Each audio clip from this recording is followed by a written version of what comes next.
Hello, Herbalife Asia Pacific. Please welcome President of Herbalife, Stefan Graziani, and Mr. Eric Warre.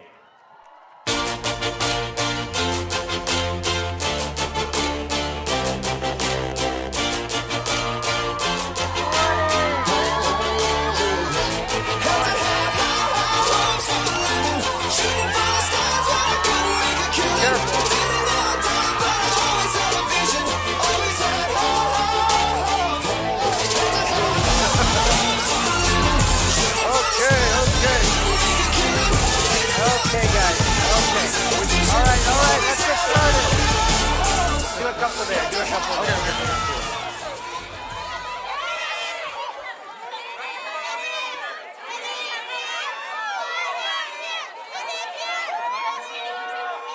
Okay. All right. We got it. Okay. Good morning. Good morning. Give yourselves a hand. Day 2. Let's bring up our other DDM pioneers, charter pioneers. If we can bring up all of the rooms, let's wish them a good morning.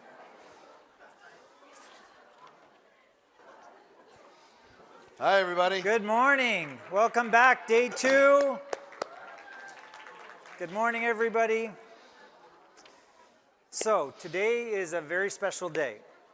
Today we're going to have an opportunity to answer a lot of questions and to do some interaction and some coaching and to give you some extra content. But before we get started today, since yesterday was such a big day, by the way, how many of you, yesterday was a really important day for you?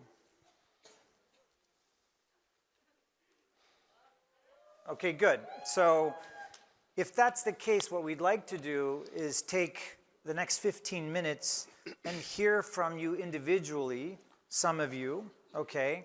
And each room, someone is going to moderate and they're going to be asking questions. And what we'd like to hear from you, and we're going to ask questions and we're going to be just in this room together for about 15 minutes, is what was the thing that impacted you yesterday? Like, what was the thing that you heard or that you saw or that you realized that made some type of a shift in the way that you see things? And because of that shift, you see your future differently, right? So if you think of the content from yesterday, we did a lot of content.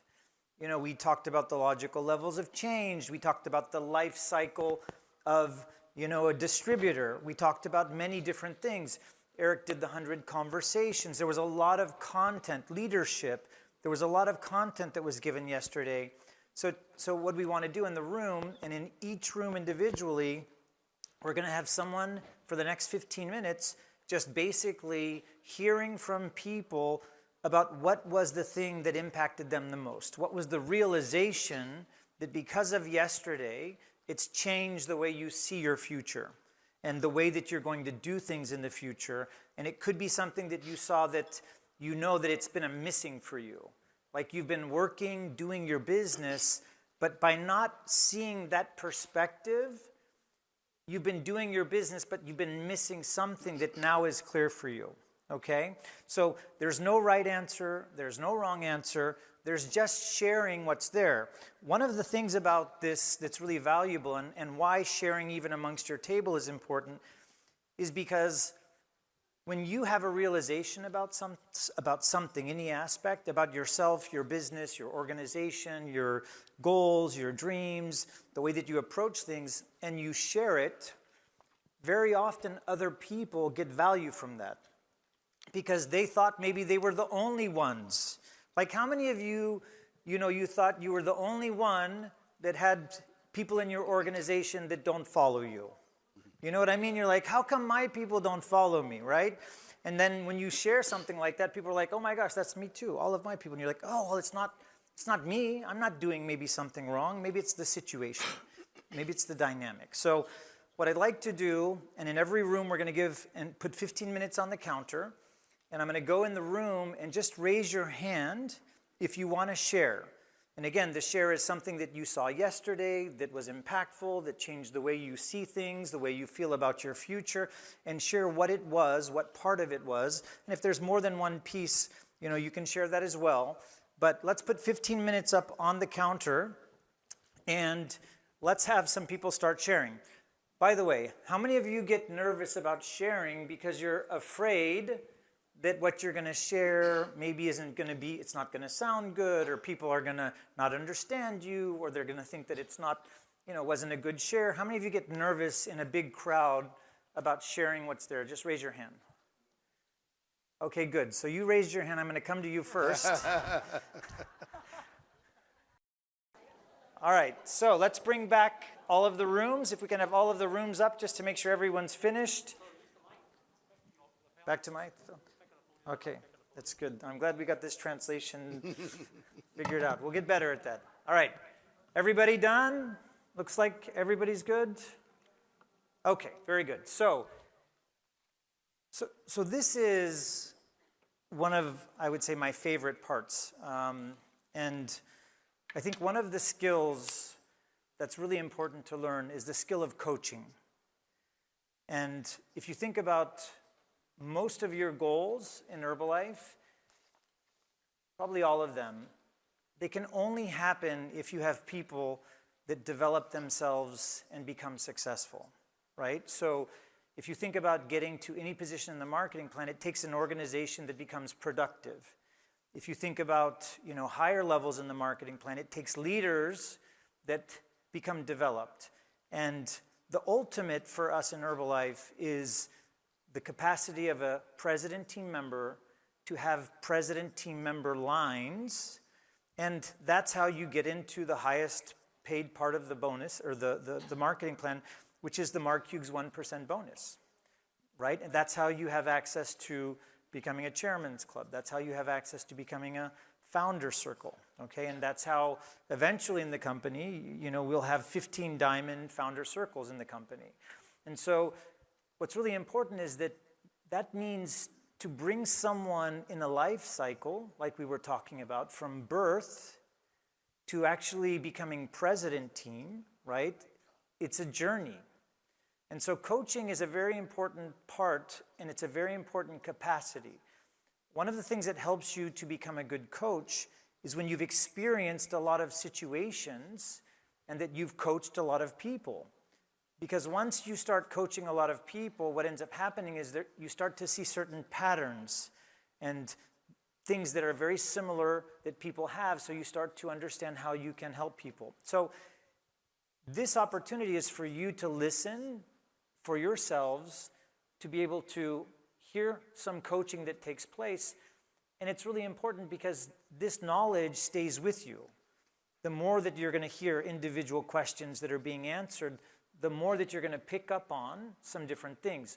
One of them is, what is the attitude around and what is the mindset around the coaching, right? And, one of the things that you'll notice is that people have different personalities, people have different perspectives, but most of the time there will be, for successful people, they'll be very similar in the way that they approach things. What will change sometimes is their experience and their perspective, okay? So, this is going to be a great opportunity. One of the things that we asked yesterday from a lot of the regions, or everybody, if they had questions based on the content yesterday. So we've got a bunch of questions.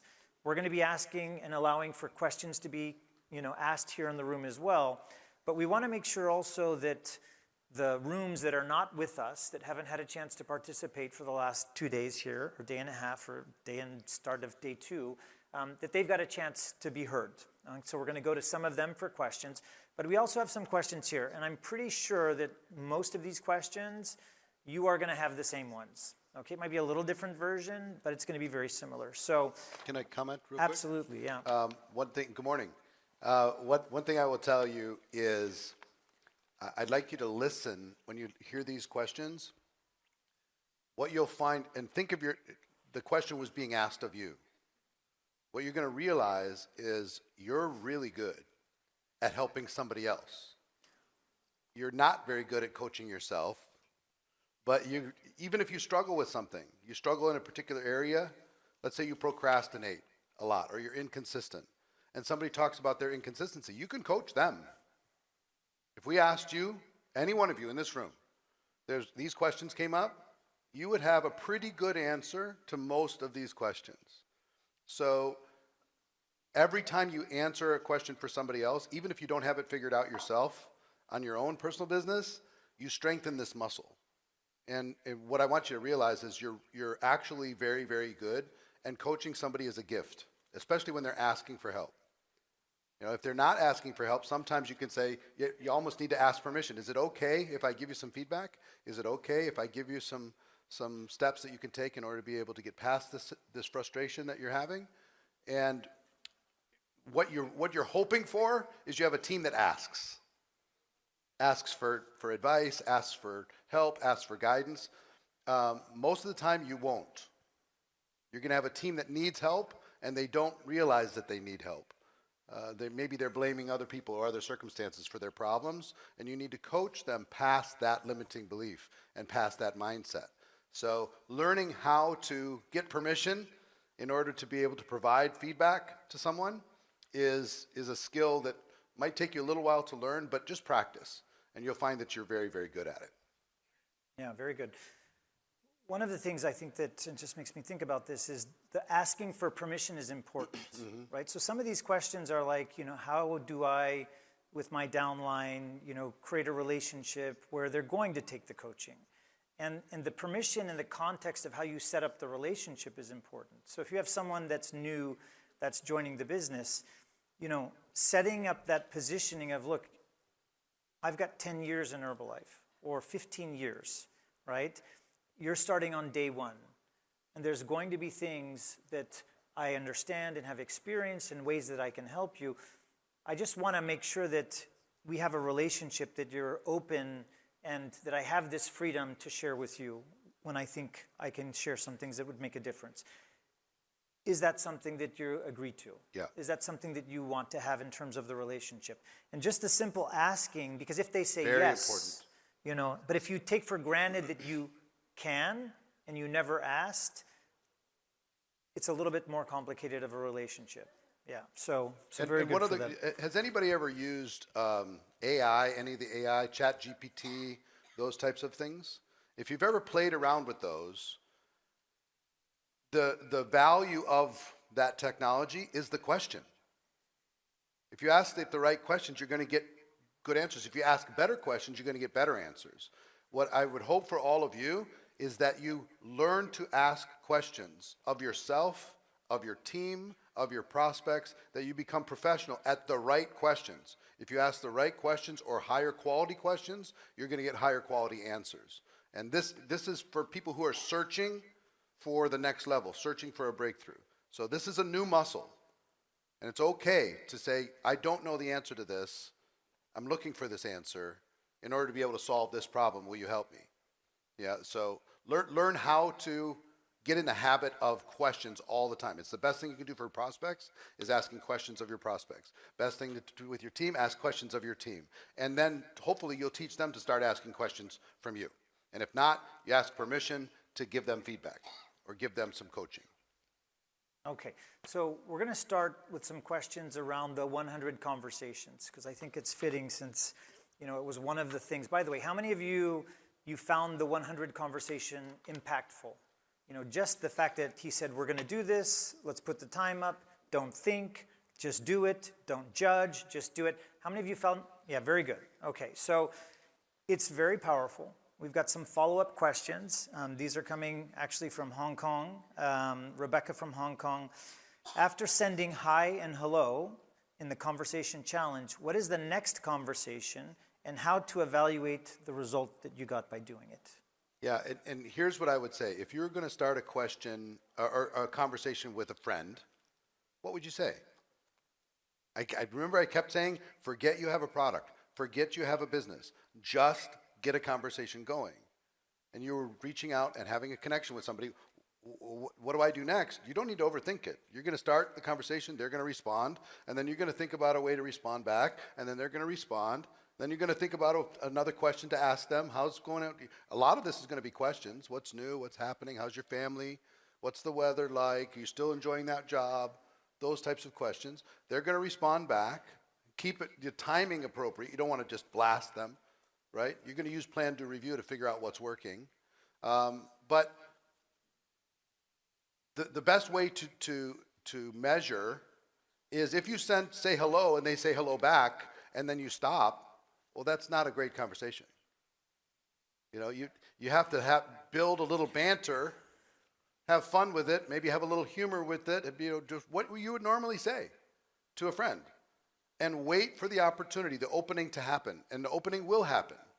And if it doesn't happen, you know, let's say you're having conversation back and forth, and say a week later, you could say, hey, I can't believe I didn't think about this when we were talking last week, but you mentioned this about your health, or you mentioned this about your family, you mentioned this about your New Year's resolutions. Were you serious about those things? Because I think I have a way to help. That could lead to your product. Or you're looking for a way to make some extra money, so put your kids in a different school. I think I have a solution for you. You know, I can't believe I didn't think about it before. Or ask a question. Here's one of my favorite questions to ask in a conversation. Have you ever started your own business? Because any answer is going to lead to a good result. Because if they say no, you can say, why not? Well, I didn't have the time, I didn't have the money, I was too scared, it was too risky. Well, what if all those things were taken care of for you? Would you be interested in starting your own business? Or if they say, yes, I have started my own business, how's it going? Oh, it was terrible, it was awful. Why was it awful? Because of this, and this. Well, what if those things were taken care of? Would you be interested in trying it again? Or they say it's doing well. My business is doing well. Fantastic. How many locations do you have? Well, I only have the one. Well, why don't you have more? Well, I'm only one person. I don't have the infrastructure. I can't do it. Or they say they have more, and well, how many countries are you in? Oh, just the one country. Oh, if your business is doing well, why don't you have it in if there was a way for you to have a business in multiple countries and you didn't have to do all the support, would you be interested in exploring that? Well, yeah, I guess I would, right? Any answer leads to Herbalife. Every single answer. If you ask if you ever started your own business, that's one of my favorite inside of a conversation when the time comes. Hey, can I ask you, a question? Have you ever started your own thing, or have you ever thought about it? And any answer leads to a good result. So, or you can say, hey, I'm taking 2025 and I'm going to get in the best shape of my life. What are your fitness nutrition goals? Do you have any fitness nutrition goals? Have you set any New Year's resolutions? Yes, I have. No, I haven't. If they have, what are you doing? What's your protocol in order to be able to get a better health result? So I got some solutions. Again, see what I'm saying? How do you measure if it's working? Keep it going. Wait for the opportunity. Be of service to the person that you're having the conversation with, and help them out. So this also makes me think that over time, if you start 100 conversations, even if you totally miss the timing, the cue, Yep. what comes back, if you were too aggressive, too fast to talk about the business or the product, but if you do 100 conversations, just by doing the 100 conversations, you're going to learn about the cue. You're going to learn about how they're acting and interacting with you. You do another 100 conversations, Yeah. you're going to learn even more. There's no way that you can do 200, 300, 400 conversations without actually learning, and then you become professional at the conversations. And then you know exactly when and how to start a conversation and when too fast to the point is. Because you're going to know the individuals because you've talked to so many different people and you've read the cues, even if it's through text, which is not always easy to get the cues through text, right? Yeah. So I think this is part of the value, Eric, is that when people put something in play, and there's this whole conversation around the 10,000 hours, right? I mean, think of 10,000 conversations. I mean, think of 1,000 conversations. There's no way that by doing this, you wouldn't become an expert in how to have conversations with people. So It's those 3 words: plan, do, review, right? What did I do yesterday? You didn't plan anything. I just told you to do it. And by doing it, now you should start reviewing what's working, what's the best way to say hello, what's getting a good response. Maybe hello doesn't work. Maybe I need to send an emoji. Maybe I need to send a meme that made me laugh. Something. You know, if it's businessy, people ghost me. But if it's personal, people respond. Okay, that's good. Good to notice. You know, pay attention to all the things that are working. I was reminded of one thing. Can I draw one thing real quick? Go for it. Let me show you something that totally changed, liberated me, because I worked full time for 2 years and I ran out of people to talk to. At least I thought I did. I had talked to everybody I knew. Every person I went to school with, every person I ever worked with, every family member, and I was panicked. Like, what do I do in order to be able to find more people to talk to? And a person did this training, and it changed everything for me. Let me show you. The person said, move heaven and earth to get one person. One person. Now, all of you can do that. You know, you just decide and put your head down and talk to enough people and just get one person. Now, here was the word. Some people are a destination. In other words, they're going to be a superstar. And some are a doorway. Some are a destination. Some are a doorway. Some will lead you to others. How many people does the average person know or be connected with on social media? In the world, it used to be 200. I bet it's more than that now. So let's call it 200. This person knows 200 people, right? So you bring this person in, and let's say that they're a doorway. As quickly as possible, have them introduce you to their 200. Open up access to their 200. And you can be more powerful with their 200 than your 200, right? And out of those 200, if you start a conversation with all of them with their permission that you do with them, you start a conversation with these 200 people, how many people can you get to join your business given a long enough time frame? 10%? Let's say 5%. Let's say 10 people out of these 200 join your business and join their business. You know, they're in their team. Well, those 10 people also know 200. So that's now 2,000 people that you can talk to. You can, because you're up here. You've got the knowledge, you got the expertise, they have the contacts. So you start to dig, this person is a doorway to these 200. Those 10 that you got out of the 200 are a doorway to these 2,000, which turn into, let's say, the same 5%, which turn into 100 people joining your team, right? And you take 100 times 200, it's 20,000. So one person can lead you to 20,000. So don't be so stressed that you don't have people to talk to. Because some people are a destination, some people are a doorway. And this just gave me so much relief. It took the pressure off. Because guess what? I was 10 times more powerful and forceful and strong and confident with these 20,000 because I had unlimited people to talk to. Than I was with these 2,000, than I was with these 200, than I was with this one. If they were my person, I was all insecure. If they were their people, I was less insecure. And if I had unlimited people to talk to, I was just like, if I have 20,000 people, I can experiment. I can try different things. I could be funny, I could be aggressive, I could be passive, I could be nice, I could be tough. I could try all different kinds of things. This was like an experiment to be able to do it.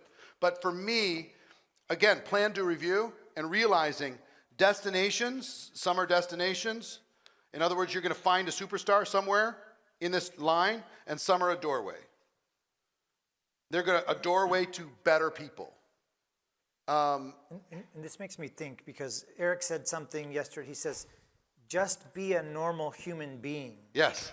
Because if you have access to the 20, 200, 2,000, but you build a culture of everybody goes quick. Do you want to buy my products? Do you want to join my business?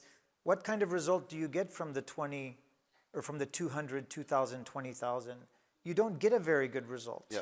But if you teach people how to be normal human beings and to create and start conversations with people and to learn when it's time to engage someone, when it's time to make an invitation, when it's time to present something to someone, now the 20,000, you get a lot of value from the 20,000. So, it's really important this just be a normal human being. A lot of times we want immediate results because we think right away we need the results. Because you want to get to Get Team or you want to get to Pres Team, so it's your agenda that you're driving. Instead of serving them, asking questions to be able to help them, acting like a consultant more than you're acting like a recruiter. You're trying to help guide them to a solution that'll be good for their lives. Yeah. Let me do an exercise here also. Okay, so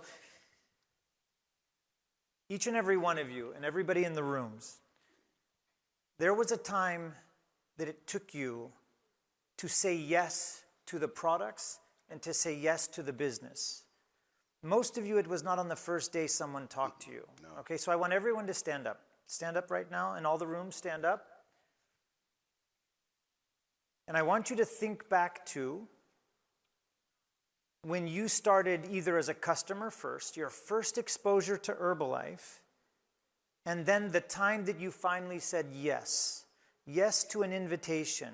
Yes to try the products. Yes to come to a meeting, to a presentation.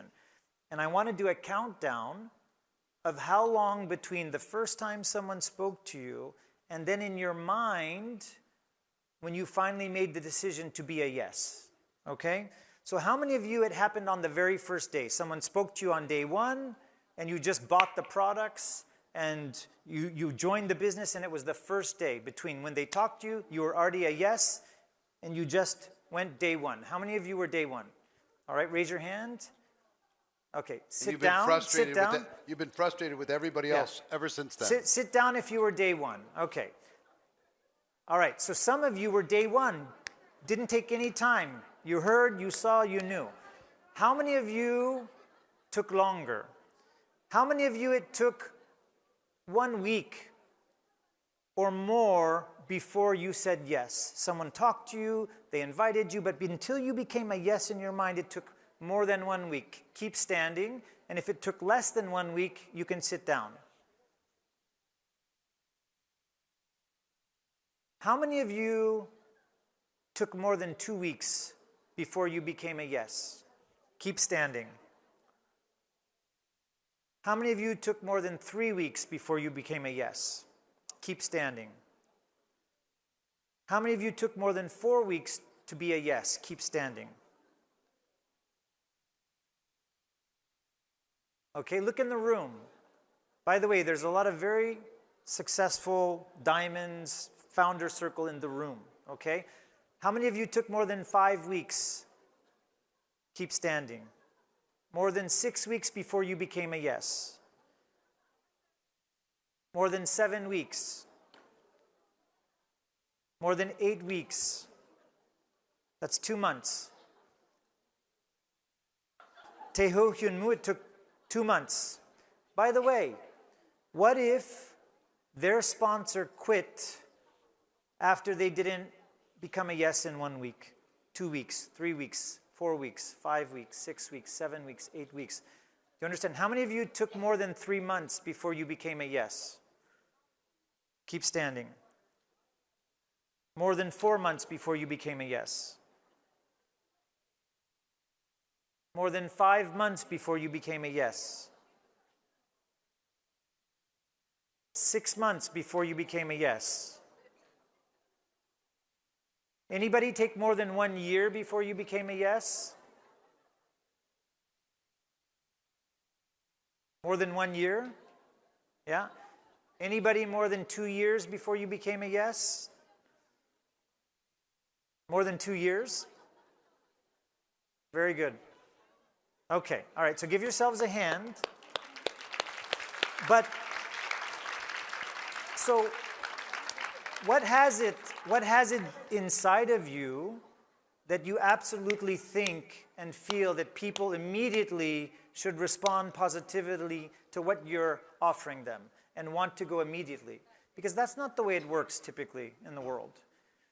But to build the muscle of conversation and relationship and being able to foster relationships over time until the moment is right, until they're ready to be a yes, it's a very important skill. And I wouldn't even call it a skill. It's a very important perspective and way of looking at relationships and conversations and building a business. Let me add one more thing. You're going to have conversations, and the goal of the conversation is ultimately to end up with an exposure of some sort. Conversation, invite them to watch a video. Conversation, invite them to join a Zoom. Meet a person. Sit down for coffee. Have lunch. Attend an event, right? Try the product. Learn more about the product. Understand the compensation plan. Watch a video about the founder of the company. Something, right? You're going from exposure to exposure, conversation, exposure. And then conversation, next exposure. And then conversation, next exposure. And conversation, next exposure. On average, it's 4 to 6 exposures for person to person before a person makes a decision to start a business in Herbalife. 4 to 6 in person. If it's virtual, if it's just online, it's like 15 to 20. Think about things that you've seen online that you're going to buy. You've made the intention you're going to buy it. And you still haven't. And you keep seeing it and keep seeing it and keep seeing it, but you haven't bought it yet. You're going to. You've already made the decision you're going to do it. Most of the people you're talking to have already made the decision that they're going to join. They've just been busy with their life. So you just need to be professional. Don't be impatient. Stay in conversation. Lead to an exposure. And at every exposure, make sure you schedule the next exposure. Before you leave the first exposure, schedule the next one. That's what professionals do. They go from exposure to exposure to exposure. Conversations in between. Okay. Any other questions? By the way, any other questions in this room about the 100 conversations? Because we can take a question here. Any other questions about the 100 conversations? Anything on your mind? Okay, good. I'll offer one last comment, is if I gave you the assignment to go do the 100 conversations on your own, how many conversations do you think would have happened by now if I gave the assignment yesterday? Go do it on your own. Almost zero. Very close to zero. The value, and the reason why I did it in person, because if you get together with your teams in person, if you tell them to do it, you're going to get very little results. If you get in the same room with them and you do it with them, you're going to get very big results. So understand, if you're driven this way and you're leaders, what do you need to do with your people that are not leaders yet? You need to make sure you have proximity. You create a little competition. People are watching each other. There's a little bit of peer pressure in order to be able to stay focused and do that versus I got other stuff to do and start scrolling on the internet or whatever. In person, you're going to get 10 times better results. That's the reason why I wanted you to feel the difference of doing that. And so this afternoon, you're going to talk about how to build a system for that into there. Okay, so how many of you yesterday, the conversation of the life cycle, right, and the different stages, that it was kind of eye-opening to you, right? How many of you, looking at yourself and being honest with where you are personally or where you've been in your business was kind of, good news, bad news, right? How many of you realize that you were maybe a little bit more middle-aged than you wanted to be from your mindset, from your energy, from your focus? Okay, very good. So quite a few of you, right? How many of you realized a lot of your downline are in middle age?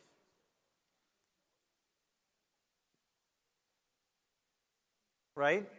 So some of the questions are like, how can I bring someone that's, institutionalized on their way to death? How do I get them back to prime? How do I get them back to becoming an adult? Okay. Yeah. So Eric, The toothpaste, you know, yeah, CPR. Some of you are like CPR, right? So, yeah. It's hard to bring someone back from the dead. Really? Okay, very, very difficult to bring someone back from the dead. The key is not to let them get to the point. This is part of understanding of the stages, is that you have to understand and cherish the stages.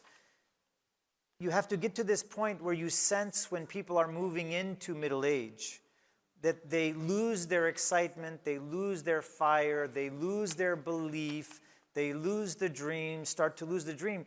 And that's when you start to feel that in the beginning is when you need to act. Not let them just go and now they're institutionalized on their way, they're aging, you know, it's like they've already given up. How many of you realize that just by not paying attention to that you have a lot of very good people that you let just kind of die in the business?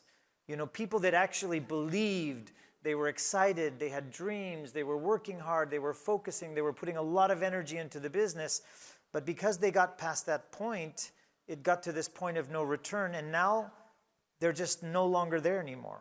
Okay, so this is one of the lessons in understanding the stages of life, is identifying where people are at. So for example, you know, we have someone, I don't know if I'm going to say this name right, okay, so Nine, okay, I believe it's Nine, from Taiwan, that asks, how can we guide and support rebellious teenagers within our organization through their transition into adulthood? Okay, very good question. How many of you have those rebellious teenagers? Yeah. Right. And how many of you, it's frustrating a little bit to have those rebellious teenagers? Like it's kind of frustrating, right? What's frustrating is is you see potential in them, right? You see they have potential. You're also worried that they're going to do things and maybe get disappointed and, you know, but I'll tell you one thing. I would rather have a rebellious teenager than someone in middle age or someone that's aging. Yeah. And so with the rebellious teenager, here's what I would say, and I'm sure Eric has a perspective on this. I think it's important to let people try things and understand they're in that teenager phase and watch out just to make sure they don't venture off to the things that can actually hurt them.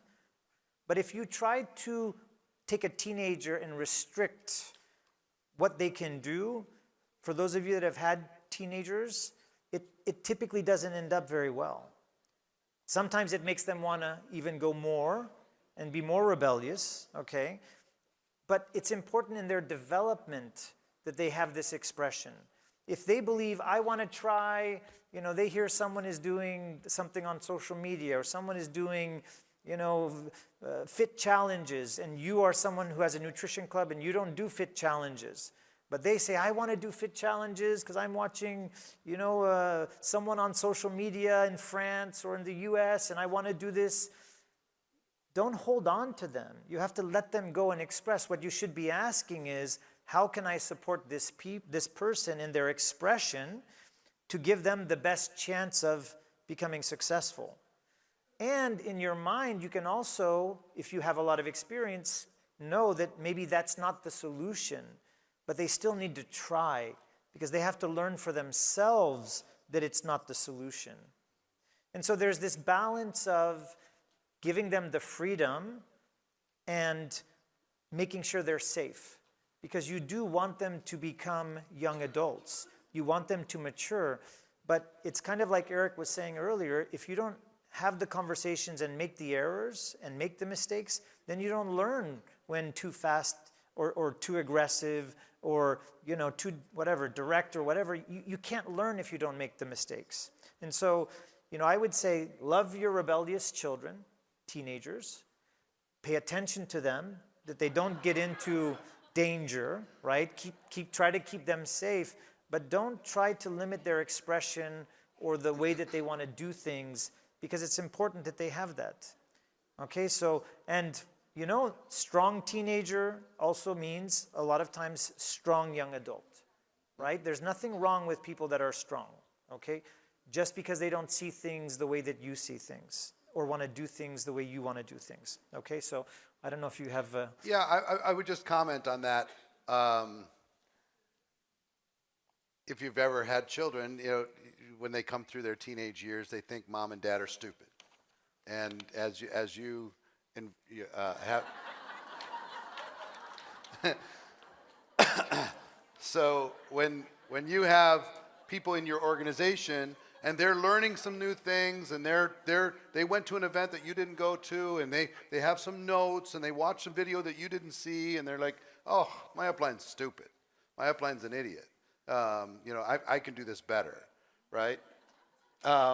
It's natural, and there's one word that if you can infuse this word into all your relationships, upline, downline, crossline, every single person on your team, you'll be miles ahead of everybody else. And that word is respect. If you can build a culture of respect, even if you disagree, you'll be respectful. Even if somebody wants to go a different path, you're respectful. That you can argue behind closed doors, but then when we go in front of the team, we're going to be respectful of each other. Because if it tips into disrespect, if you disrespect them or they disrespect you, and now it continues and gets bigger and bigger and bigger, now it becomes a distraction for the whole team. So you need to have the one conversation that says, like even inside of a family, you're a parent and you have a teenager and the teenager calls you stupid, that's one thing. But if somebody attacks the family, then everybody comes together and says no, right? You will defend the family if it comes to that. And that's the way you need to think about your team is if you have mutual respect as the foundation of everything. Like, I love you, go do your thing. If you want a different flow that I have, you don't have to do the flow the way I do it. Now, it's different if somebody has dysfunctional behavior or destructive behavior or really, really bad habits. You know, if they're getting drunk in front of the team all the time, that's a problem that you need to have a conversation. You know, or if they're acting inappropriately. And this happens. We see this happen at conventions. We see this happen at extravaganzas. We see this happen. You know, if people are doing acting in bad ways that is puts a bad light on the company or puts a bad light on the team, then we need to have a private, respectful conversation even with that. Because some people are hurting, and because they're hurting, they act out in different ways. You want to make sure you try and kill the monster when it's a baby. And by monster, I mean the behavior, not the person. When the monster's small, you see it for the first time, it's like, let's talk about this thing before it becomes a big, huge thing. And everybody's defending and everybody's fighting. There is so much drama in our profession between upline, downline. It's just crazy. There's so much ego. And make sure you're paying attention to your ego too. Because there's uplines that literally try and sabotage their downlines actively. And which affects their own check. But they do it actively. And it just confuses me, but never underestimate ego. When ego gets involved, you need to have conversations that are built on respect. This is normal for a person to go through this phase, and it's part of the preparing for separation. You know, this conflict is a preparation that they're going to leave the nest, and they're going to go be independent. They're going to have a life of their own, which is what you want. You know? So you don't want to hold on so strong that they start to resent you. That, you know, I can't be myself, right? So, again, write that word, respect, down, and everything you do, every communication, every team, every meeting, every training, it all has to be founded on respect. And if you do, you're gonna eliminate so much drama. Because most of the drama that comes in relationships in our business have their foundation in disrespect. Somebody feels disrespected. An upline, a downline, somebody's trying to do something, they felt disrespected, they felt like they were belittled or embarrassed, and it's a long time for people to forgive that kind of stuff. Yeah, it makes me think, and I think part of the part of that where there starts to be friction is if you think about when you started in the business, right? Everyone in this room, you're minimum a get team. You're Premier League qualified. You went out, you were able to build your front line, get them active, get your 2 supervisors to be in this room. You know how to do things. If not, you wouldn't be in the room here, yep. Okay? But if you think about it, and you think about your downline, when they're new, they will listen to you, and they will actually be taking on your perspective of things. Because you're the person that knows. You have the model, you work in the business, you're signing them up, you're teaching them what to do. But if you think about the relationship with the downline, and again, our marketing plan is developing people. Ultimately, president team members developing president team members, which means taking someone from birth in the stages of life to mature and having them stay mature long enough to get to president team. Because mature could be someone that becomes, mature is not a pin only, mature is actually a way of being, right? I'm a mature business, I'm in Herbalife, I'm a tab team leader, I know that I'm going to go to the events, I know that I'm going to work consistently in my business, I know there's certain things about being a mature person in the business, and that could be a mature millionaire team, it could be a mature get team member, it could be a mature president team member, it could be a mature chairman's club member, right? That period of life of adulthood, it goes from 20 to 70 to 80, right? It can go. There's a long time to produce big results. But if you think about it, if you have a downline and they become get team, in the phases and the stages of business, most of what they believe is coming from you and from their experience. You taught them, you brought them in, you gave birth to them in a certain sense, you took care of them as an infant, you help them to develop as a child, become a teenager, become a young adult. They're going to believe and align with most everything, maybe 90% of what you believe. But when they become a millionaire team, and now they are more mature and they've had their experience, they've built their organization, they've seen what works, they know what they like, they know what they don't like, do they then agree with 90% and align with 90% of what your beliefs are and the way you see things and the way you want to do things? No, it's no longer 90%. It's maybe 60%, 70% if you're lucky. And if they mature all the way to becoming a president team member, and they did all of that work, they built that organization, they did it through time, they experienced different people, they are not you, they're their own person, and now you have a president team downline, how much do you think the percentage is that they align with you and see things exactly the way you see things? I don't know. If you can get 50%, that's pretty good. But yet we have this expectation, and this is where the ego part of it comes in, that people, because they're in our organization, and because we see things a certain way, that they should see things a certain way. And that's where it creates a lot of friction. And we have actually one question that I want to go to because it's... Can I comment one go ahead. thing on this? First of all, there's a belief system that I was taught that really helped me relax about people. And that is great leaders come in very strange packages. They're not normal, they're unusual, and it's okay. So when you have somebody unusual with passion, I'd rather have unusual, and maybe they're not your style, whatever. It doesn't matter. You could guide that passion towards something great. And generally, an upline, a relationship with a new person to the upline, it goes through 3 phases, 3 stages. First, you're idolized. You're like, oh, if I could only ever get there. Second, you're demonized. Like, oh, they're inconsistent. Oh, they're a hypocrite. Oh, they procrastinate like crazy. Oh, they don't help me. Oh, whatever. So you become demonized.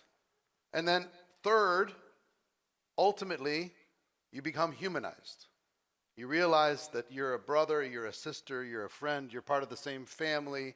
You don't have to get along exactly, do exactly the same thing. So, idolized, demonized, humanized, usually in that order, is what happens. And so once you understand that, okay, I'm in phase 2 with this person.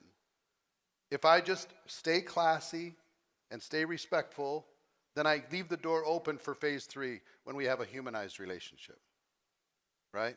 So That's so no good. different than your relationship with your parents probably went through those 3 phases, depending on how old you are or what's happened in your childhood. But I know that happened with me, going through those 3 phases with my parents. So good, so good. Okay, so we are going to go to Vietnam. We've got a question from Win. So let's go over to Vietnam and let's have Win ask her question.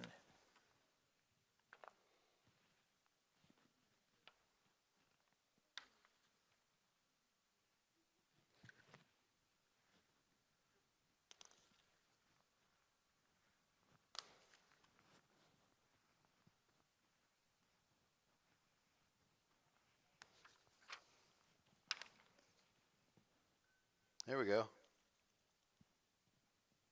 Eric và Stefan ạ.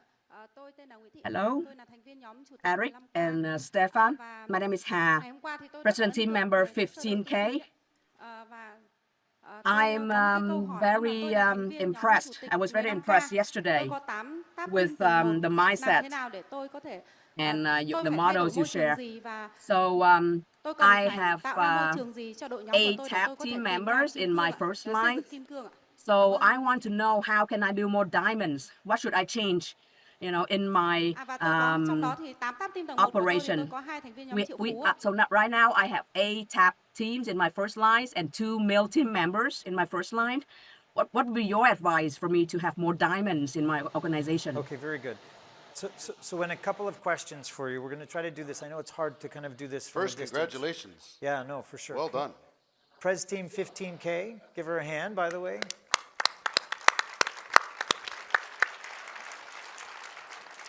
And how many years in the business?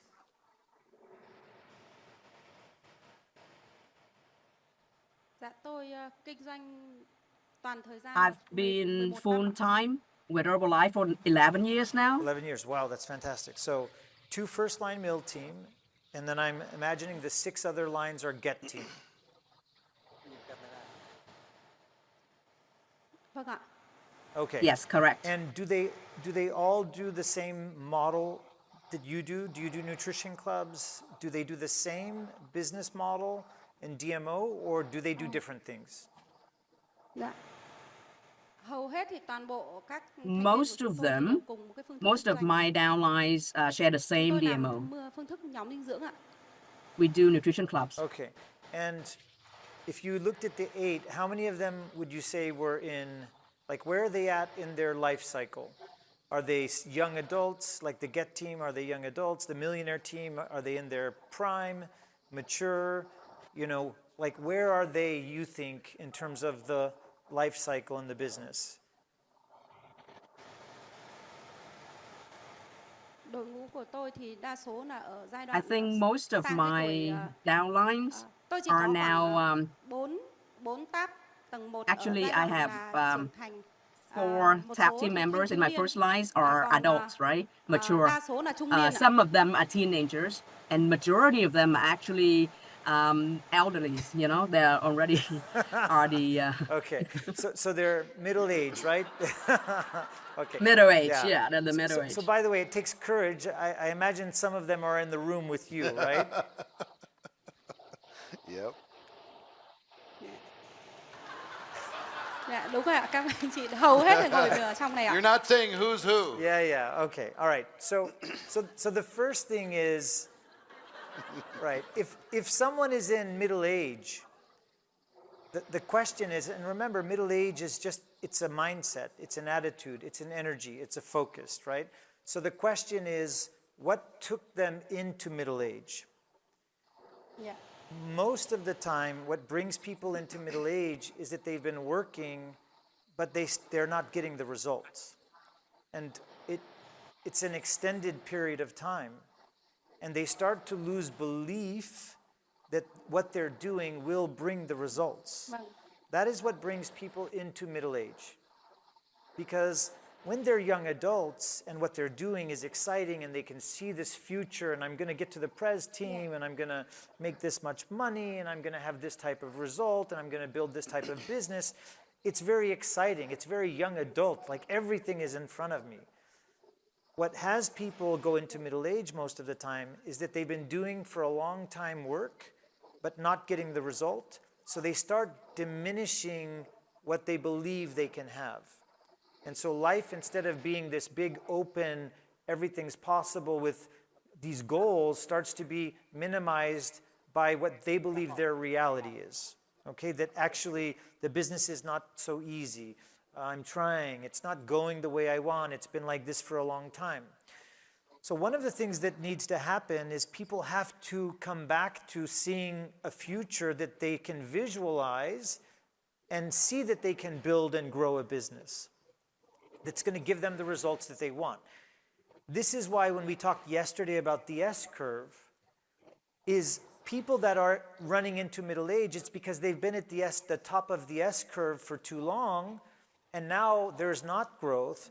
Now the business is starting to come down, and now they go into middle age because they're putting all of this effort into the business and it's not working. So what needs to happen is you have to create the new S-curve.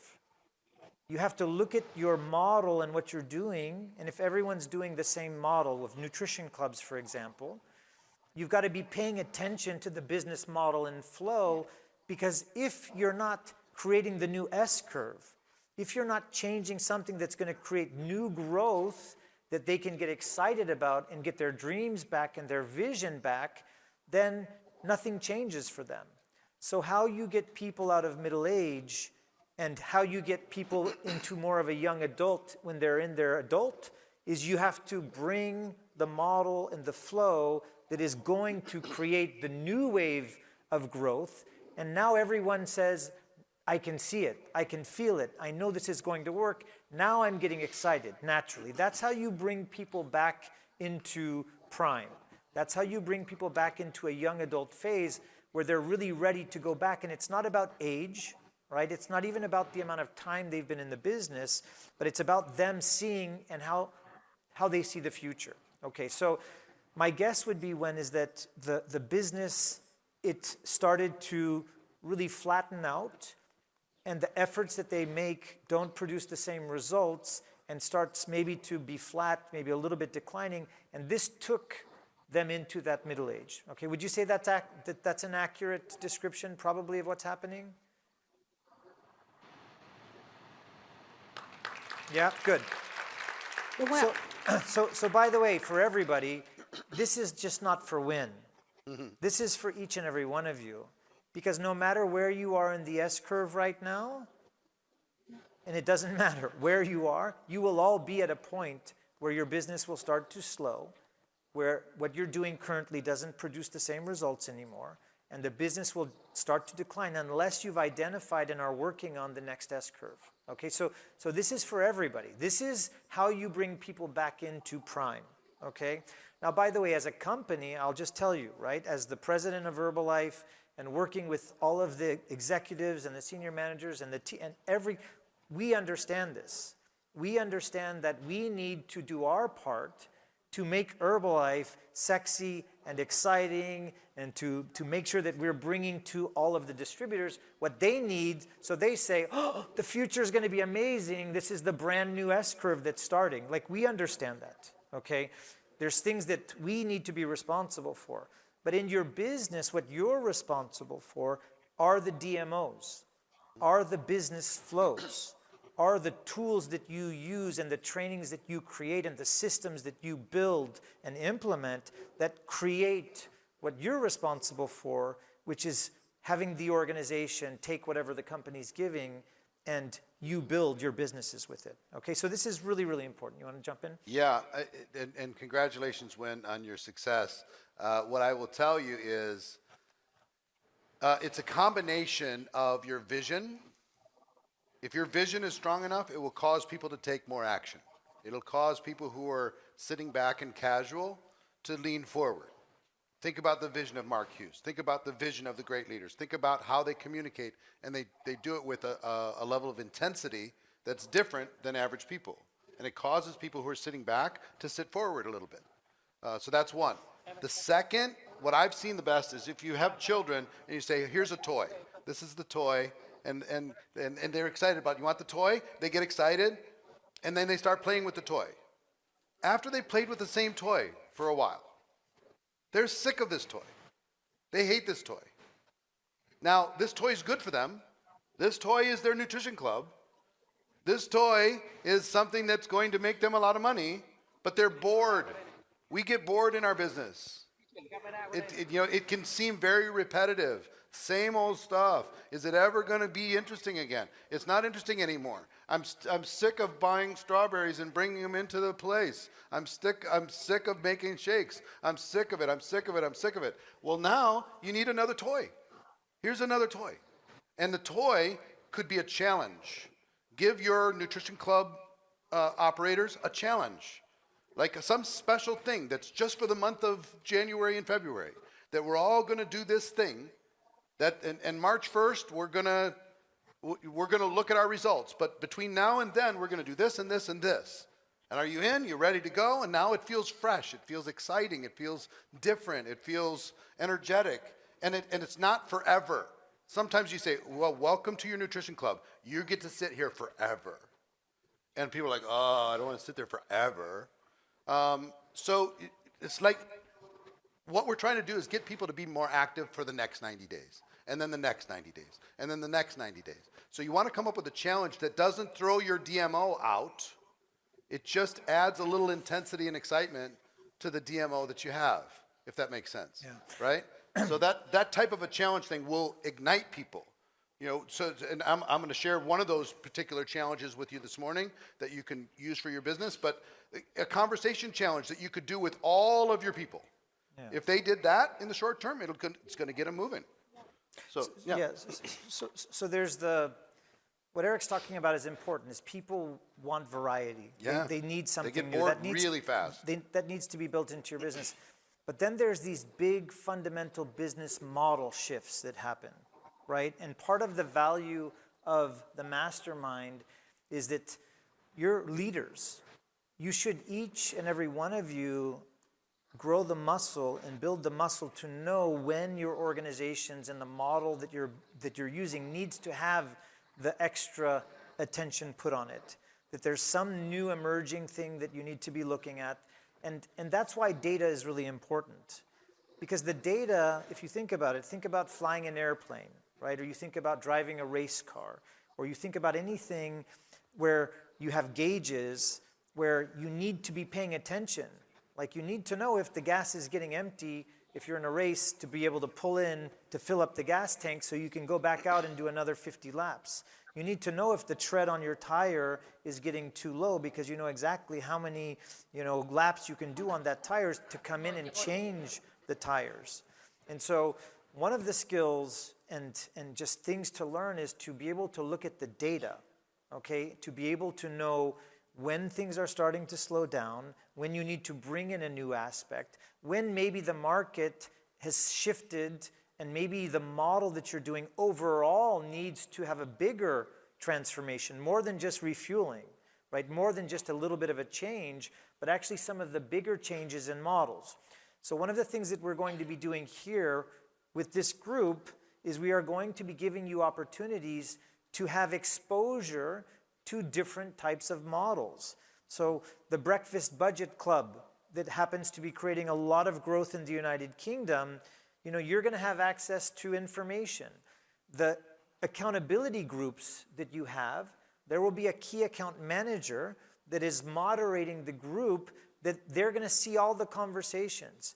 We're going to be sending you surveys and asking you questions. And if you say, we want to know all the details of that model, or we want to talk to the person that created that model, and we want to ask questions and have an interview to understand, we're going to be able to give you the information that you need, okay, so that you can learn what's working best and the different things. And what Eric said yesterday was that the collective wisdom A lot of times it's not big changes, it's little things. Yeah. Right? It's little things that make a big difference, like 100 conversation challenge, which is built into a system in your organization. So this is really, really critical. What you want is you don't want people to go into midlife and middle age. You want to have them stay excited and focused and putting their energy into building and getting to the next levels in the company. Okay, so the one thing with Win, I know that she just went off, but when you have lines, and most of you are not in this situation yet, okay, but a lot of times what happens is when people have, and she's, with her husband, built these 8 first tab team lines, there's also this aspect of understanding the marketing plan. Eric and I were talking about this a little bit earlier. When do you put your effort into personal productivity? When do you put your effort into building new lines? When do you put your effort into working with existing lines? Right? So as you build organizations and as you have to change and bring on the next new curve, there's going to be moments where you're going to have to go and focus on first line productivity, because you're going to need to figure out the new model and have it work so that people want to follow you. Because when new ideas come, if you just go to your organization and say, everybody, we're doing this, and you haven't even figured out how to make it work yourself yet, now you're putting your whole organization into a scenario where they don't know how to do this new thing. And you don't even know how to do it because you haven't done it yourself yet. So you cannot even guide them on how to do it. You want to bring your whole organization together from one thing to another, and then you wonder why some of them, after you've done that once, twice, 3 times, when you come to them and say, we're going to do this, they say, no, thank you. I don't want to do this with you. I'm doing this over here. You can do it by yourself. And that's where also the ego and the friction and the situation happens. So, I don't know if you want to talk about that a little bit, but there will be times where it's like you need to say, you know what, right now what I need is to focus on my DMO and my model and figure it out and go and do the work consistently long enough to produce the results so I can go to my organization and show them what we're going to do. Not just talk about it theoretically, but actually practically be able to show them what's happening. And then there's this period of building new. If you've got a lot of people that are in middle age or people that are in, institutionalization on their way to death, you have no choice but to bring new life, okay?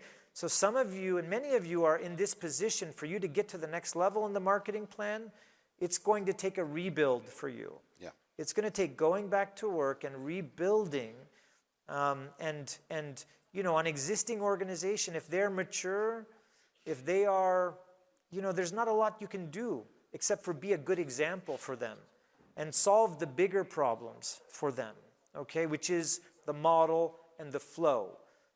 Because if they're mature, but the business is not growing, it could be a model issue. It could be a DMO issue. Okay, so I don't know. I know you've got some perspectives on that as well. I want to give you a couple things, and if you're ever going to take some notes, take notes on this. I've studied leaders, great leaders, and I've studied how they communicate, and they actually speak and communicate with their teams in 4 different languages. Okay. And I'm not talking about different country languages. They speak in 4 languages. The first language that they speak in is the language of assignments. Every time they're interacting with somebody on the team, they never have an interaction without giving them an assignment. Here's what you should do next. Here's your next step. Here's your next goal. Here's your next target. Go do this. Start some conversations. Let's book a HOM. Let's get somebody on the Zoom. Let's whatever. Okay? Assignment, assignment, assignment, assignment. And good leaders are always giving assignments.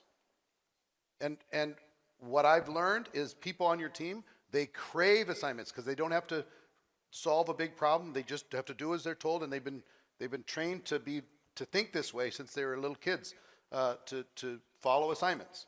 So give them that gift. Give them an assignment that's good for them, that will help them become independent ultimately from you. So assignment, assignment, assignment, assignment, assignment. So become good at seeing a person and giving them an assignment that will help them grow. Okay, that's number 1. Number 2, they speak in the language of challenge. whatever the person was going to do, let's say you have a bunch of nutrition clubs, challenge them to do more or to do something faster. Challenge them to increase the traffic into their nutrition club. And have them come up with a bunch of different ways that they're going to do that. Challenge them to convert more people into at-home customers instead of just in the club. Challenge them to increase that percentage or to start tracking it. Maybe they're not even tracking it. They need to pay attention to it, right? So challenge is whatever they were going to do, a little bit more. You're going to bring 5 people to extravaganza? Let's try 10. You know, you want to get to this next pin level? By next year, let's try the next 6 months. So either more or faster. Okay, so that's the second language. And anybody that's around me knows if you're around me, I'm going to challenge you. I don't care how much you're making. I don't care what you've been doing, how long you've been doing it. You can do more. And you can. It's in you. I see it in you. And I'm going to remind you of that constantly. So assignments 1, challenges 2. Third language is the language of stories. You need to remember that you are storytellers and very well-paid storytellers. You need to tell stories of inspiration, stories of overcoming adversity, stories of other people who were stuck in their nutrition club and they broke out and created big results. Stories of people who didn't follow the flow and struggled, and people who did follow the flow and are having big results. So learn how to tell all different kinds of stories. Stories about the product, stories about the opportunity, stories around perseverance. This person was involved for 12 years and they finally had their breakthrough. Tell that story. Or a person who started and they're 18 years old and they got to tab team in 6 months. Tell that story, right? Learn how to tell stories from every background. So assignments, challenges, stories. And the last one is vision. Strengthen your vision. Learn how to communicate your vision to other people. Learn to paint a picture so vividly in somebody else's imagination, somebody else's mind, that they can see it before it's actually real. And share your vision for them, share your vision for the team, share your vision for the country, share your vision for the world, for the company, all of it. The more, you'll know that you're a great leader when nobody wants you to talk about anything but your vision. Come tell my team the vision. Please come talk to my team about the vision.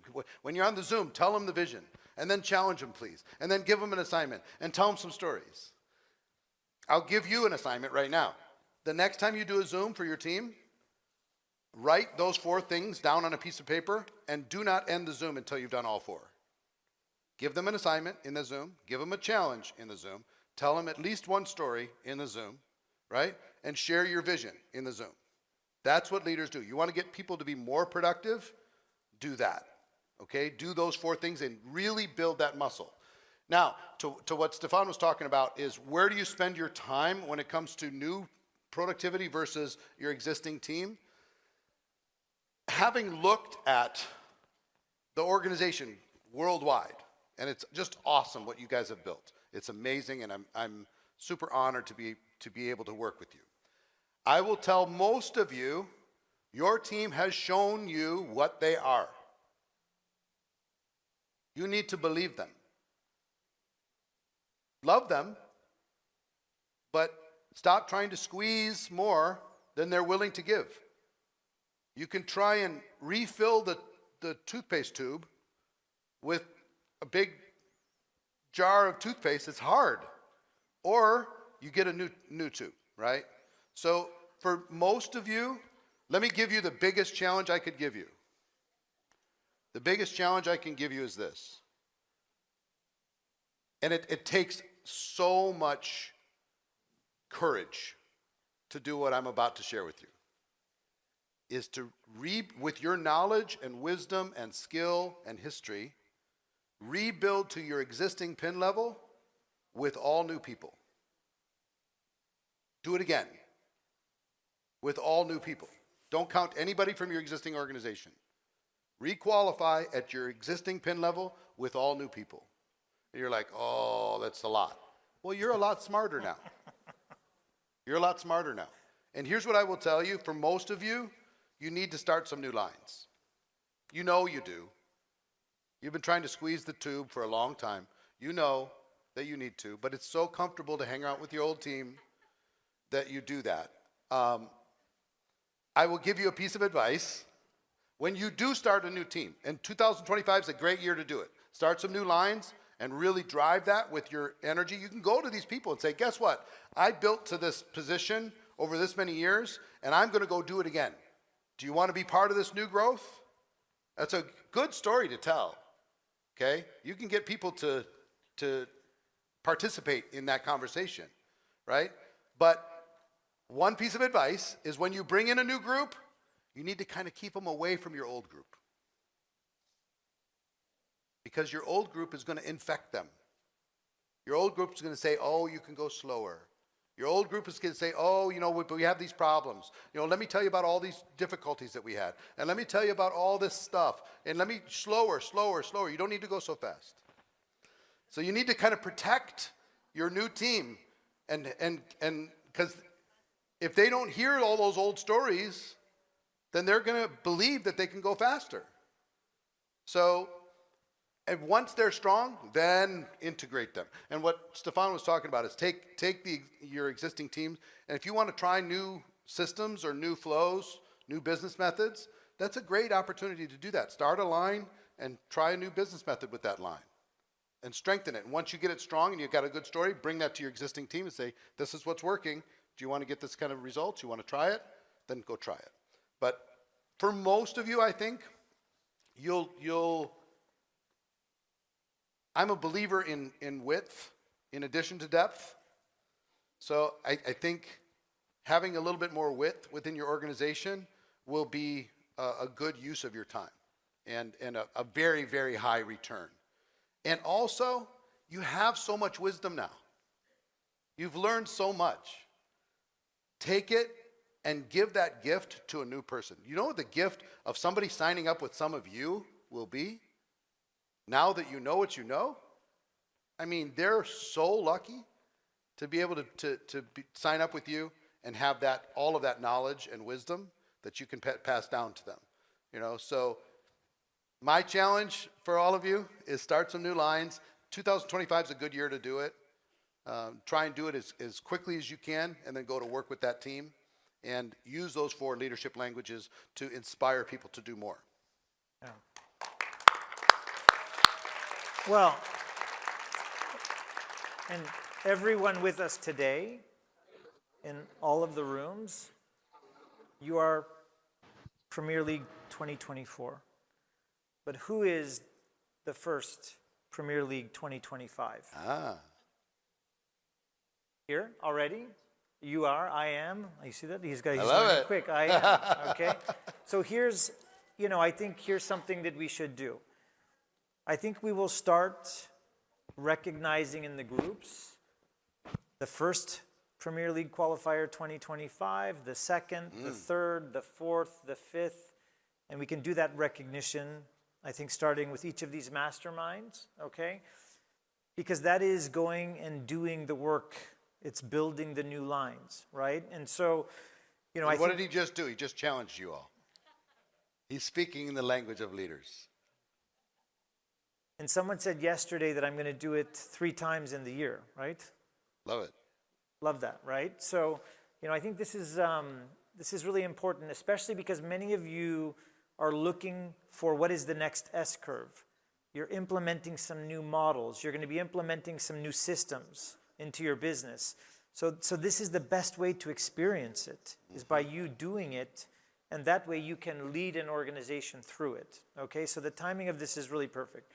Besides the fact that if there was ever a time to go and build first line, it's now, okay? There's going to be some very exciting announcements that are going to be coming up. For those of you, by the way, how many of you are going to be coming to Los Angeles for the honors that are going to be coming up? Okay, very good. Yeah, we have some very big announcements that are coming up that is going to bring you back into young adult, okay, in a way that you have not felt and seen for a long time, okay? So we've got some personal development questions. I think this is good. We have Hong Kong on standby. Okay, well, let's go to Hong Kong. So we have a question from Hong Kong. Let's go to Rachel. Yeah, Yeah, I'm Rachel and Get Plus from Hong Kong. Hello. And actually, you answered the questions that because I have two questions, and the first one is the same as Rebecca. And just follow up the question. If a lot of people I sent hi, but they didn't reply, what is the best time that I send again, or just leave it? Or any specific cue that I can send one or two times to make them answer me or give some response?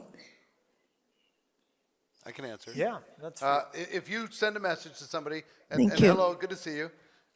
If you send a message to someone and they don't respond to you, first of all, I want you to start so many conversations that you don't pay too much attention to the people who don't respond to you. You have so much to do with the people who are responding that it's keeping you busy.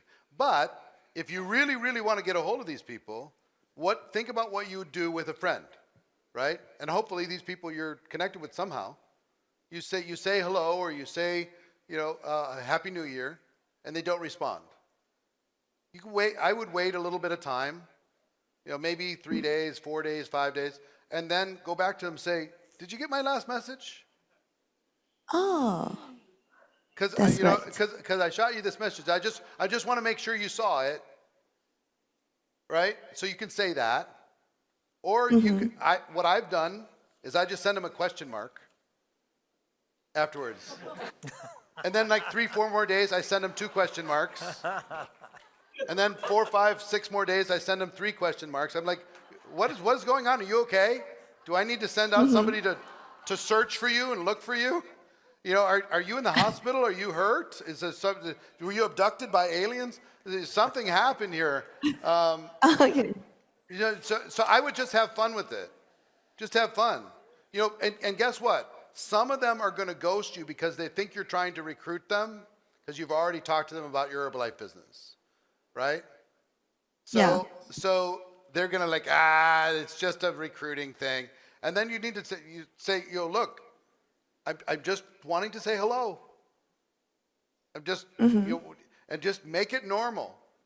And if they're saying, well, if it's about Herbalife, I'm not interested. No problem. I just want to find out about you. Tell me what's going on in your life. Tell me what's going on in your business. And then down the conversation of, 3 weeks from now, 4 weeks from now, you could say, I know you're not interested in Herbalife, but did you know, we have this new product, or did you know that this thing's really helped me? And you can keep it really light and fun. You can ask them the question, have you ever started your own business? You ever thought about it?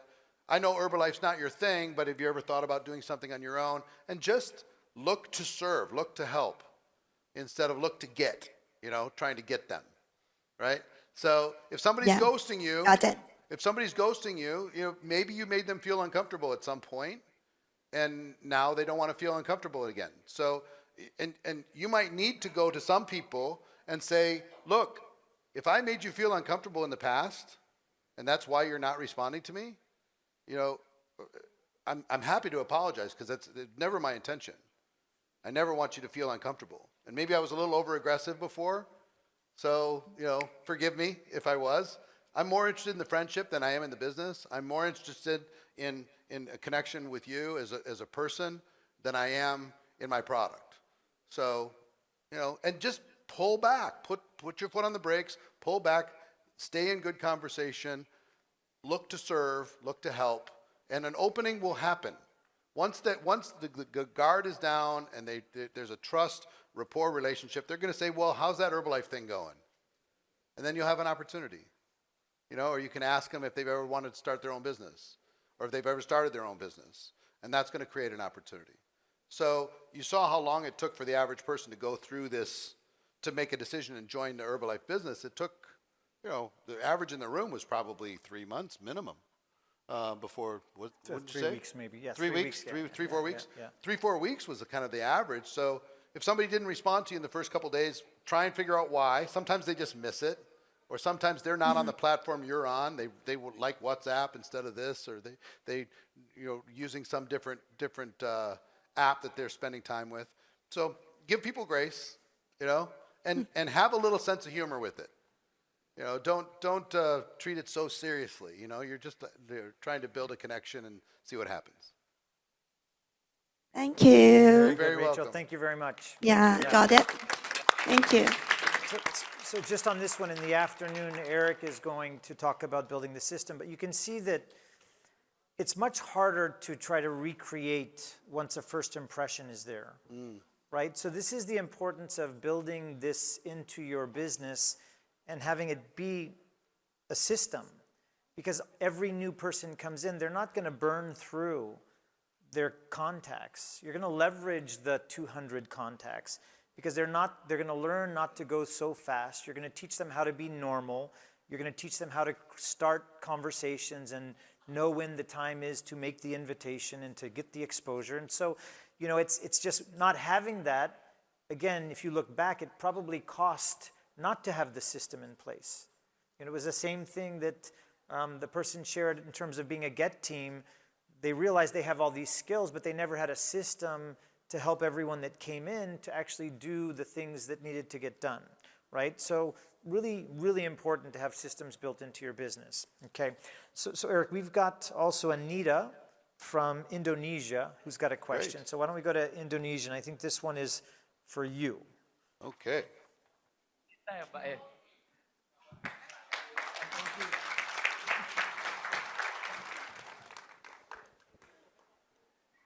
Hello, I'm Mr. Anita.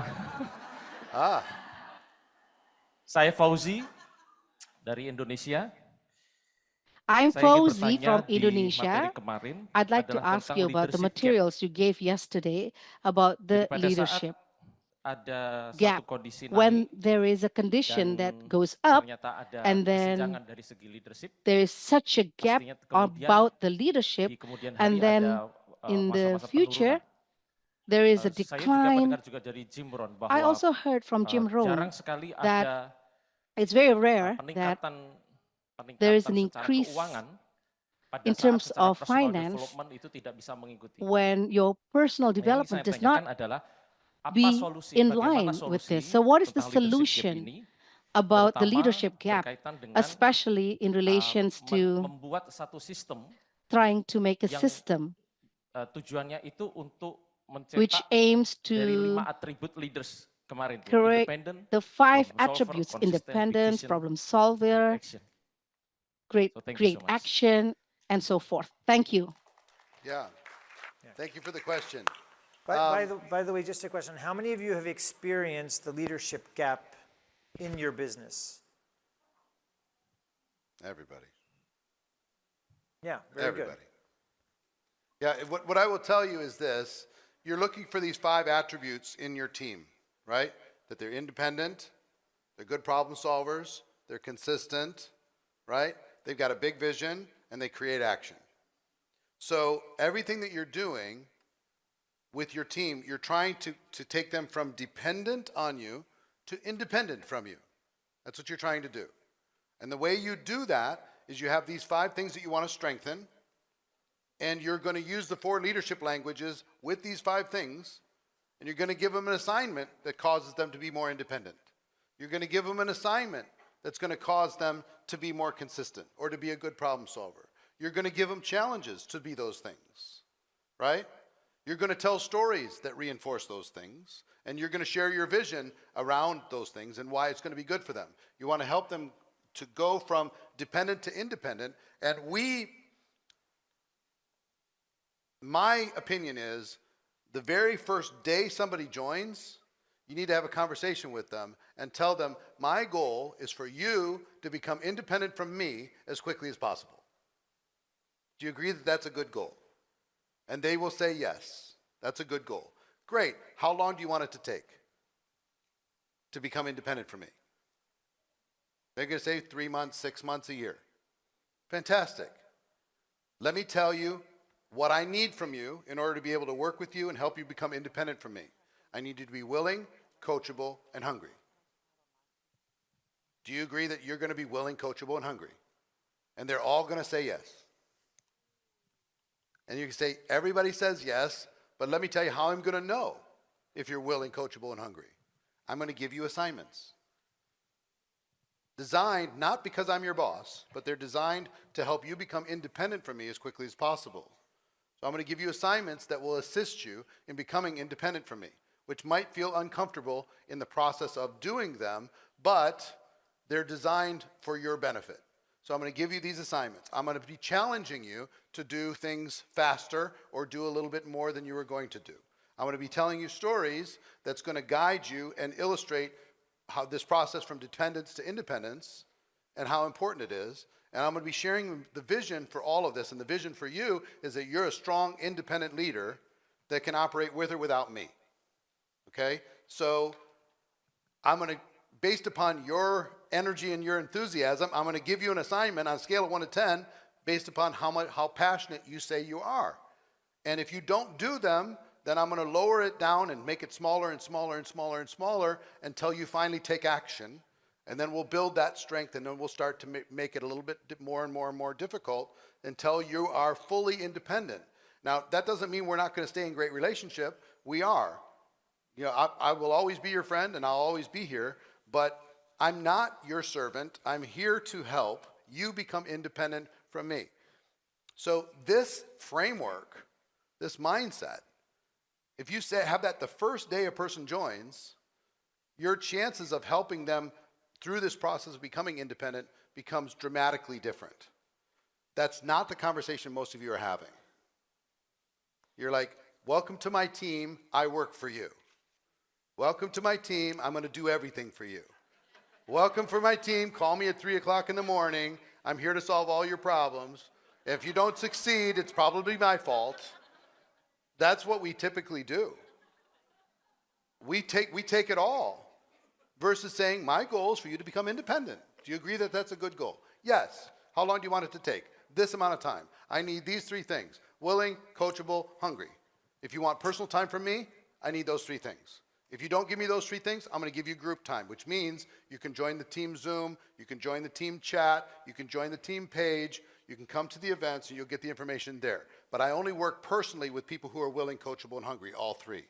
And here's how I'm going to know. I'm going to give you assignments, challenges, I'm going to tell you stories, I'm going to share my vision with you. But the goal is you to become an independent business owner, an independent business operator, not just a member of my particular team. I want you to be an independent leader of your own self. So if you start down that process, and everybody in your team, and guess what? You can have this conversation that I just had with you with every member of your team. I don't care how long they've been involved. You can sit down with somebody, they've been involved with you for 7 years. You say, listen, my goal is for you to become independent from me as quickly as possible. It's been 7 years, how long do you want it to take? Well, let's go ahead and get it done this year, 2025. All right, fantastic. Here's what I need from you, willing, coachable, hungry. Now, if we reset the stage, you have. If you want personal time with me, you need to give me those 3 things. And if you have those 3 things, you get all the personal time you want on your journey from dependence to independence. And I'm going to be giving you assignments, and I'm going to be giving you challenges. That doesn't mean I'm your boss. It just means I'm there to coach you to independence. So that's what helps you close the leadership gap, right? You'll take this line and you'll lift this line up. The other thing that I will just tell you is every organization, if you don't have a leadership gap, some of you don't. Your volume is exactly right on the leadership line. You need to create a gap, so you can start to fill it. You need to get your revenue up in order to be able to start filling it, okay? So don't feel bad if there's a gap. Just understand what it is and get people's mindset about how they're going to close the gap one person at a time, one independent leader at a time. Does that help you? Good, I'm glad. All right, so on the theme of personal development, yeah. we've got a couple of questions. So from Malaysia, 10, how to enhance personal development in the meantime of growing a business? So where do you balance out personal development, focusing on your business? I'm reading a little bit into the question, by the way it was written. But how do you enhance the personal development and build the business at the same time? How do I? Here's what I will tell you. Jim Rohn got me addicted to personal development. I'm addicted to personal development. And the reason why is because it assists plan, do, review so much. If I become stronger, if I become better, if I become wiser, I become a better problem solver, I have a different perspective. So I'm always learning. So I'm a big podcast listener. I like listening to podcasts to get good ideas. I hated reading until Jim Rohn was whispering in my ear, said you need to be a reader. So I started with 10 pages a day, and now I've read thousands and thousands of books, and I stopped putting so much pressure on one book. If I get a book, all I need is one idea that I can apply to my life from that book, and I don't have to have every idea. And I guess what I would say, and this is from practical experience, I don't know if you've experienced this. Some people are a little bit addicted to what I call shallow personal development. And here's what I mean by shallow personal development. They read 500 books, but they don't apply any of it. They've got 500 different books that they've read, and they haven't applied any of it to their business. I would rather you take a few books and really study it, and really underline it, and really highlight it, and really say, okay, I'm going to take this idea, and I'm going to go put it into my team. I'm going to take this idea, and I'm going to put it into my club. I'm going to take this idea, I'm going to put it into my communication. I'm going to take this idea and pour it into my leaders. So I would rather you study a few great books than skim 1,000 personal development books and don't apply it. Some people, they're getting ready to get ready to get ready to get ready, and they never apply. So if you just read and that's all you do is you just plan. You need to plan, then do, then review, then plan, then do, then review. And the books all the learnings can help with that. But I'm learning all the time, whether it's YouTube videos, podcasts, books, audio books. I'm listening, in the gym. I'm constantly listening or feeding my mind with positive reinforcement. Constantly feeding my mind. Make sure you're following the right people on social. You can make sure you're using social media and it's not using you. And one piece of advice for social media, make sure you're creating more content than you're consuming. And most of you don't do that. Create more content than you consume. Then you're using it. If you consume more than you create, then it's using you. Okay? So I think on this one it's important, and some people, they become a little bit addicted to personal development because we say it's important to do personal development. I think Eric said something that's key. If you read personal development, you listen to personal development, but you're not applying any of it, what does personal development serve in that case? It's avoidance behavior. Yeah. So what's really important, and I don't know how this is the way that I've always approached things, is it's always been what's in the way personally of me reaching my goals or accomplishing something that's really important, or a skill or a competence that I need to develop. And instead of going into the world of personal development, which can be so many different things, like what are the things that you need to address for yourself to move the needle now?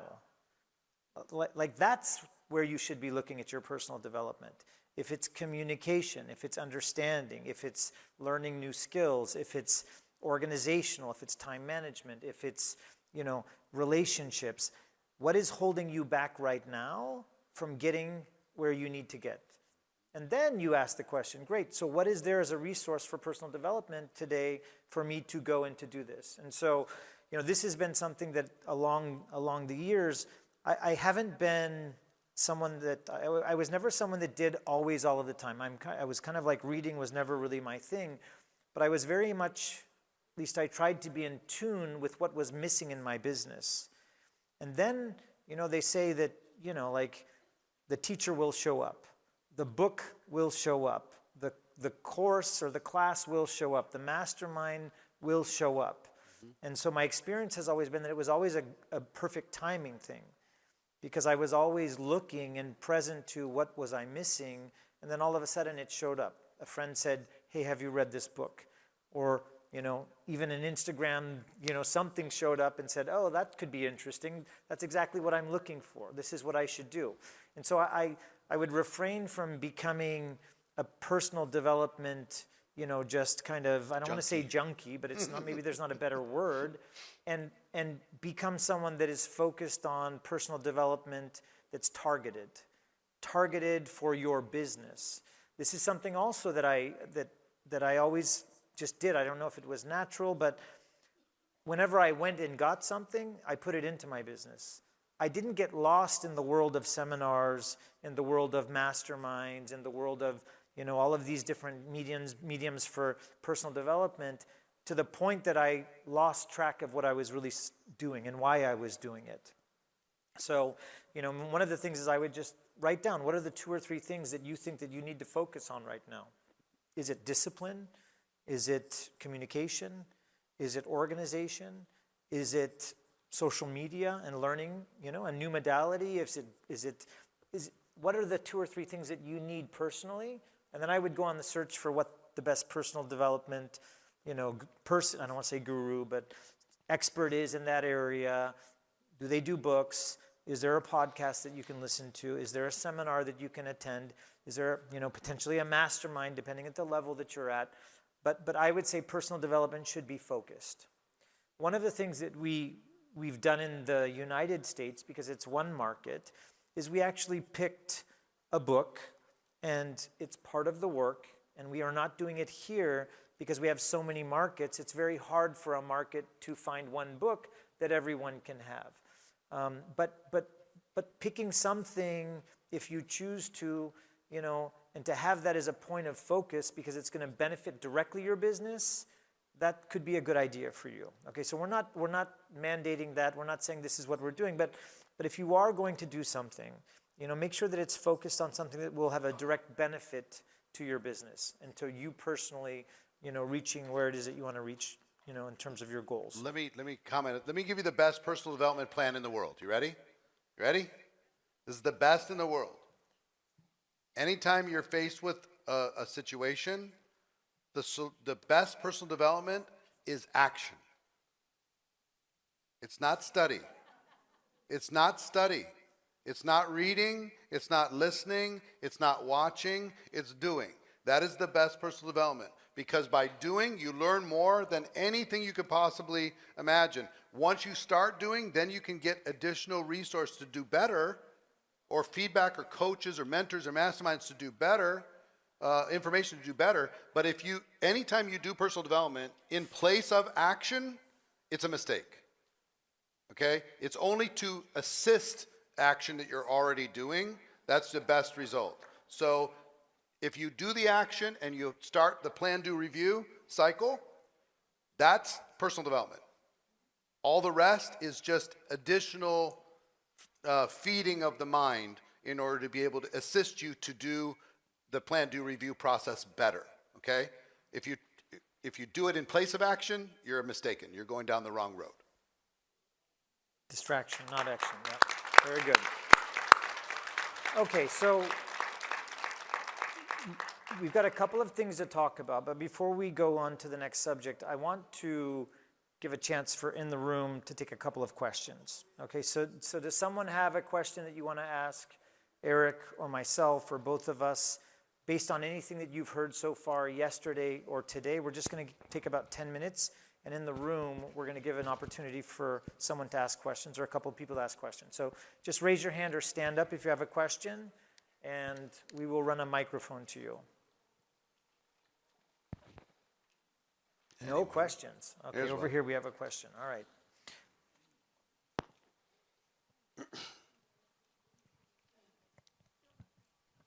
네, 안녕하세요. 교팀 멤버 김가연입니다. Hello, 저는 I'm Kim Gayan. I'm a GET team member. 그 100명이 연락을 I have a 돌릴 때 question.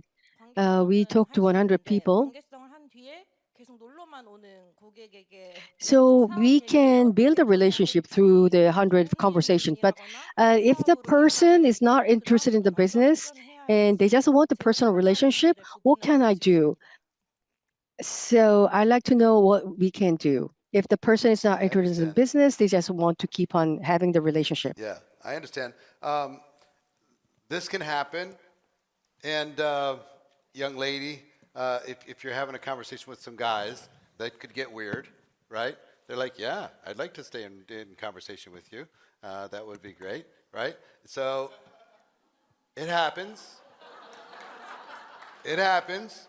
And it's very common in our business, you know. But if there's any of that kind of energy, you can let people know real quick. This is a business. This is a professional conversation, right? There's boundaries in the conversation if that happens to be the issue. But what I would tell you is it's okay. If a person just wants to be your friend, it's okay. Guess what we do, really, as networkers? We collect friends. And if that means 2, 3, 4 times a year, you exchange text messages, and that's the relationship, then that's the relationship. That's all right, you know? And if they want to have more relationship than you do, you know how to slow that down. Just don't respond quite as quickly as you normally would. You learn how to space it out a little bit, you know, and have an appropriate part of your life so it's not over.